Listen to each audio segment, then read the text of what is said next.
Variety is the spice of life, and so is cinema. If I was to play the same thing over and over, I would quickly become bored with it, no matter how good it was.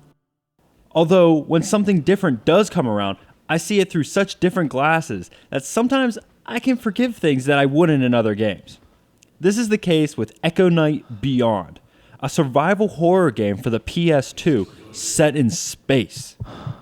Leave now. You shouldn't be hanging around here. Otherwise they'll find you. Yeah, everybody will die. And let me tell you, this is one of the most unique experiences you will ever have playing a video game.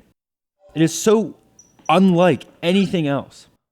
It is refreshing and wonderful, like a large glass of water after a hard day's work in the desert.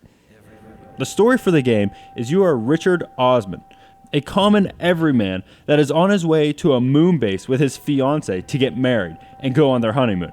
Because everyone in the future honeymoons on the moon. Why? Because they can, and also, they share the same word. But right when they're about to arrive at the moon base, something goes horribly wrong, and they crash into the moon. Not the way Richard imagined starting off the honeymoon. But now you awaken and see that everyone else on the shuttle is dead and your fiancé is missing.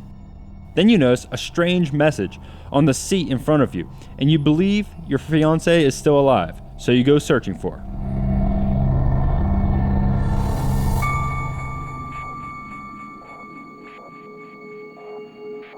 You soon notice that the base's only population is that of the living impaired, ghosts. And this is the main gameplay. Ghosts will pop up and block your progress until you return certain items to them. So the game boils down to a long series of fetch missions. This would be reason enough for me to turn off my system and stop playing. But what the game does so well is pull you into the world. Not since Metroid Prime have I felt so alone. Or since my last birthday party. You walk through the corridors of the base and you don't see anything. Your sight is also restricted to what your flashlight will show you, making you feel completely alone and in the dark. All the while, you know there are ghosts out there. It does a great job with the atmosphere. You really do feel what the game is trying to show, and that is you are the only alive thing in this entire huge moon base. And when you do see a ghost, you need to do all you can to get away from it. You are incapable of fighting off ghosts, so your only choice is to run.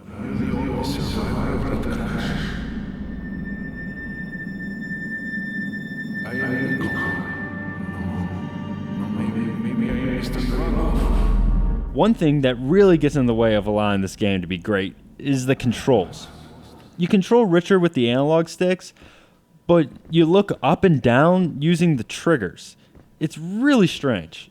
You will get used to it, but never to the point that it feels good. It always will feel awkward, which I think was kind of the intention. You are in this bulky spacesuit, so movement isn't the easiest thing. This is also why you move so slowly. This makes the game awkward and slow, but I think that was the intention. If you're looking for something different, I suggest you check this game out. There will be elements from other games that you are familiar with, but you've never seen them put together in this fashion. The game is frustrating, but too unique to pass up. Do I look funny? I've been alone since you left. Why don't you come to my room later? It's next to the center hall.